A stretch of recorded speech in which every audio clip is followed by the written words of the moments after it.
نماز کے بغیر جو اپنی زندگی گزارتے ہیں ان کی زندگی میں سوائے ٹینشن اور دکھ کے اور ہو کیا سکتا ہے؟ خشوع کے ساتھ نماز کرنا سیکھو. نماز پڑھنے کے بعد آپ ہلکے پھلکے پاؤ گے اپنے آپ کو. رقت کے ساتھ اللہ کے حضور گڑ گڑاتے ہوئے سجدے کرو, اس کا اپنا سرور پاؤ گے. اللہ اکبر. لیکن ایک بندہ کہے کہ جناب میں نماز پڑھتا ہوں لیکن ایسی کیفیت تو پیدا نہیں ہوتی, تو شیطان اس کو کہتا ہے کیا فائدہ ایسی نماز پڑھنے کا. لوگ بھی کہتے ہیں فلاں بندے سے یہ جرم بھی سرزد ہوتا ہے, نماز بھی پڑھتا ہے, اس کی نماز کو مورد الزام بناتے ہیں. تو بندہ بھی کہتا ہے چھوڑے, نماز نے مجھے کیا فائدہ دیا. لیکن کہا نہیں, نماز نہیں چھوڑنی. پہلے فرمایا نماز میں خشوع کرتے ہیں, یہاں فرمایا نماز کی محافظت کرتے ہیں.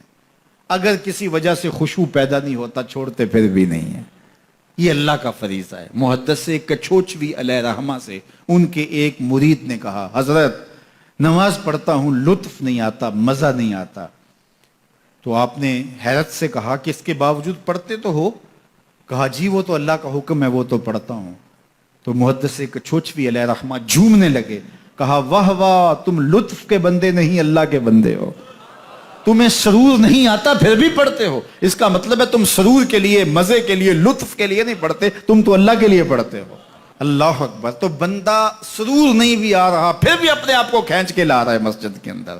خیال تنگ کر رہے ہیں پھر بھی مصلی پہ اپنے آپ کو کھڑا کر رہا ہے. سوچیں اس کو آوارہ پتے کی طرح کبھی ادھر پھینکتی ہیں لیکن پھر بھی وہ کھڑا ہوا ہے کہ میں نماز پوری کر کے جانی ہے. بار بار کبھی بھولتا ہے لیکن پھر دوبارہ نیت مان کے کھڑا ہو جاتا ہے, نہیں میں پوری کر کے جانی ہے. یہ کیوں کرتا ہے؟ میرے اللہ کا حکم ہے. تو خشوع کی وہ کیفیت نہ بھی ہو تو کہا محافظت پھر بھی کرتے ہیں. یہ خوش نصیب لوگ ہیں. اولئک هم الوارثون. یہ لوگ وارث ہیں. یہ لوگ جن میں یہ خوبی ہیں یہ وارث ہیں. کس چیز کے وارث ہیں؟ مال کے, دولت کے, کوٹھیوں کے, کاروں کے, محلات کے. کہا الذین یرثون الفردوس. یہ جنت الفردوس کے وارث ہیں. ہم فیہا خالدون. اس جنت سے وہ کبھی الگ بھی اس میں ہمیشہ رہیں گے. چونکہ موت کو بھی موت آ چکے گی, اب موت بھی نہیں, اب ہمیشہ رہیں گے. اللہ تعالیٰ فرمائے گا اَرَضِیتُم, جنتیوں کیا راضی ہو؟ اہل جنت کیا تم راضی ہو؟ تو وہ کہیں گے ہمیں کیا ہوا کہ ہم راضی نہ ہوں, ہمیں تو وہ ملا جس کا ہمیں تصور بھی نہیں تھا. ہمیں جنت مل گئی, محلات و قصور مل گئے.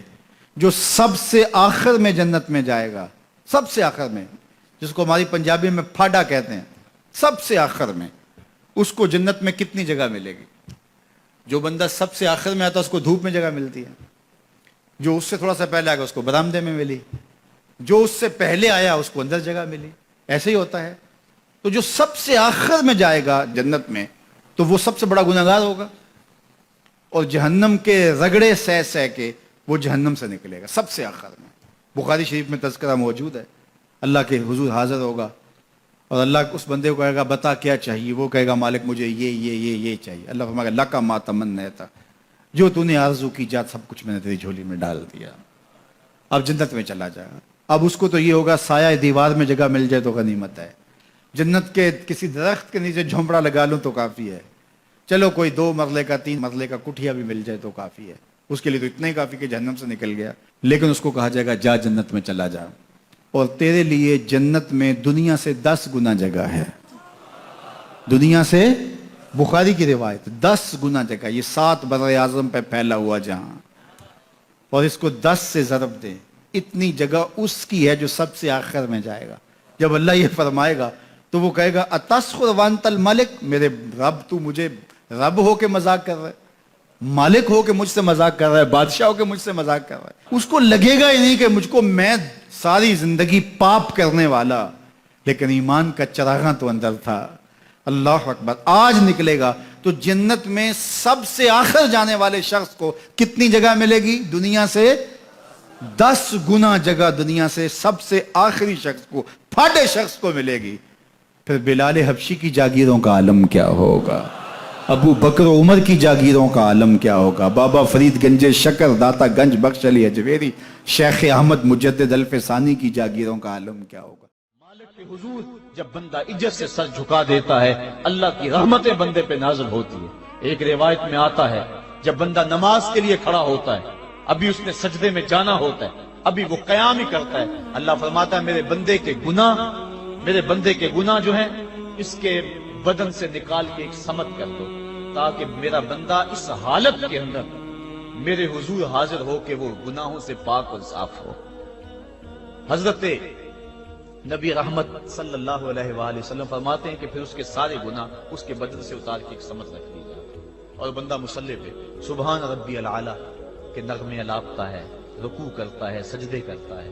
جب سلام پھیر کے نماز ختم کر کے دعا کر کے جانے لگتا ہے تو فرشتے عرض کرتے ہیں مالک یہ جو گناہ اتار کے ایک سائڈ پہ رکھے تھے یہ دوبارہ اس کو دے دیں؟ اللہ فرماتا ہے جس کی جھولی سے گناہ نکال لیے تھے دوبارہ اس کی جھولی میں نہیں ڈالیں۔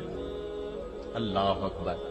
اور ایک روایت کے لفظ ہیں کہ جب بندہ نماز کے لیے کھڑا ہوتا ہے اس کے کندھوں کے اوپر سارے گناہ آ جاتے ہیں اور اس کے سر کے اوپر گناہ آ جاتے ہیں۔ جب رکوع میں جاتا ہے تو کندھوں والے گناہ گر جاتے ہیں، اور جب بندہ سجدے میں سر رکھتا ہے تو اللہ تعالیٰ اس کے سارے گناہوں کو ختم کر دیتا ہے اور وہ بالکل پاک ہو جاتا ہے۔ حضرت سلیمان فارسی ایک دن ایک درخت کے نیچے کھڑے تھے، آپ نے درخت کی شاخ کو پکڑ کے جنبش دی، حرکت دی، موسم خزاں تھا، درخت کی شاخ کے سارے زرد پتے گر گئے۔ ایک صحابی پاس کھڑے تھے، انہیں پوچھنے لگے عثمان تو نے مجھے پوچھا نہیں کہ میں نے درخت کی شاخ کو یوں ہلایا کیوں ہے؟ انہوں نے کہا اچھا پھر آپ بتا دیں کہ آپ نے درخت کی شاخ کو یوں کیوں ہلایا ہے؟ کہا سنو پھر ایک دن میں اور چند صحابہ حضور کے ساتھ جا رہے تھے، رستے میں ایک درخت آیا، اس کے نیچے حضور کھڑے ہوئے، حضور نے اس طرح درخت کی شاخ کو پکڑ کے ہلایا، یوں پتے جھڑ گئے، ہم اس منظر کو دیکھتے رہے۔ حضور علیہ الصلوۃ والسلام نے فرمایا سلمان فارسی تو نے مجھے پوچھا نہیں کہ میں نے اس درخت کی شاخ کو یوں کیوں ہلایا ہے؟ تو میں نے عرض کی حضور آپ بتا دیں کہ آپ نے کیوں ہلایا ہے؟ فرمایا سلمان جس طرح اس درخت کی شاخ کو ہلایا گیا اور سارے پتے جھڑ گئے، جب کوئی بندہ سجدے میں سر رکھتا ہے نماز پڑھتا ہے اس کے سارے گناہ دھل جاتے ہیں اور وہ پاک اور صاف ہو جاتا ہے۔ ایک دن فرمایا صحابہ اگر کوئی بندہ اس کے گھر کے سامنے سے نہر گزرتی ہو اور وہ دن میں 5 مرتبہ اس نہر کے اندر غسل کرے تو بتاؤ اس کے بدن کے اوپر کوئی میل کچیل رہ جائے گا؟ عرض کی نہیں۔ فرمایا اس طرح جو 5 نمازیں پڑھتا ہے اس کے بدن کے اوپر گناہوں کا میل نہیں رہتا۔ فرمایا الصلاۃ معراج المومنین، نماز مومنوں کا معراج ہے۔ عماد الدین الصلاۃ، نماز دین کا ستون ہے۔ حبب الی من دنیاکم ثلاث، الطیب والنساء وجعلت قرۃ عینی فی الصلاۃ، مجھے تمہاری دنیا سے صرف 3 چیزیں پسند ہیں، خوشبو، منکوحہ بیویاں اور میری آنکھوں کی ٹھنڈک نماز میں رکھی ہے۔ اور حضور نے یہ بھی ارشاد فرمایا من ترک الصلاۃ متعمدا فقد کفر، جس نے جان بوجھ کے نماز چھوڑی گویا اس نے کفر ہی تو کیا، یعنی کافروں والا کام کیا۔ حضرت امام فخر الدین رازی نے تفسیر کبیر میں لکھا حافظوا علی الصلوات والصلاۃ الوسطی، اس آیت کریمہ کے تحت ایک عورت مدینے کی گلیوں میں چیخ رہی ہے اور کہنے لگی مجھے حضور کے در کا پتہ بتاؤ۔ حضور کی چوکھٹ کا پتہ بتلایا گیا، وہ حاضر ہوئی۔ آقا کریم صلی اللہ علیہ وسلم کی خدمت میں عرض کی حضور میرا خامد سفر پہ گیا ہوا تھا اور میں نے اس کی عدم موجودگی کے اندر زنا کر لیا، حمل ٹھہر گیا اور جو بچہ پیدا ہوا میں نے مارے شرم کے اس بچے کو سرکے کے مرتبان میں ڈال دیا اور پھر اسی سرکے سے میں لوگوں کو فروخت کرتی رہی۔ اب جب کہ میرا ضمیر جاگا ہے میں آپ کی خدمت میں حاضر ہوئی، مجھے بتایا جائے کہ میرے گناہ کا بھی کوئی کفارہ ہے۔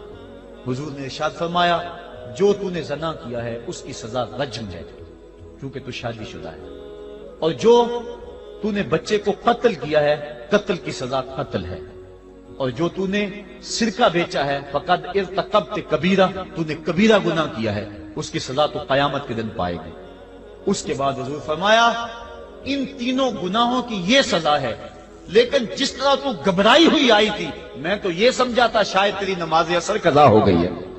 اب آپ اندازہ کریں کہ نماز کی اہمیت کیا ہے اور ہم اس بات میں کتنی سستی کرتے ہیں۔ کسی سے پوچھا جائے نا آؤ نماز پڑھنے چلے، وہ کہتے ہیں بس یار میرے کپڑے پلید ہیں، کپڑے میرے پاک نہیں۔ تیرے کپڑے کیسے پاک رہ سکتے ہیں؟ تو اللہ کے حضور جھکنا نہیں جانتا، تیرے کپڑے بھی پلید ہیں، تیرا دل بھی پلید ہے، تو اس کے حضور جھک کے تو دیکھ، تن بھی ستھرا کر دے گا، تیری روح کو بھی پاکی دے دے گا، تیرے قلب کو بھی طہارت بخش دے گا۔ تو اس کے حضور آ جھک، اس کے حضور سجدوں سے اللہ کے حضور خراج پیش کر اپنی محبتوں کا۔ جب بندہ سجدے میں سر رکھتا ہے اللہ فرشتوں میں فخر کرتا ہے میرے بندے کو دیکھو نا بالآخر میرے حضور ہی جھکا ہے نا۔ کتنے گناہ کیے اس نے، کتنے جرم کیے اس نے، لیکن بالآخر میرے حضور آیا اور اپنے گناہوں کی معافی مانگتا ہے۔ فرشتوں گواہ ہو جاؤ، میں نے اپنے اس بندے کی مغفرت فرما دی۔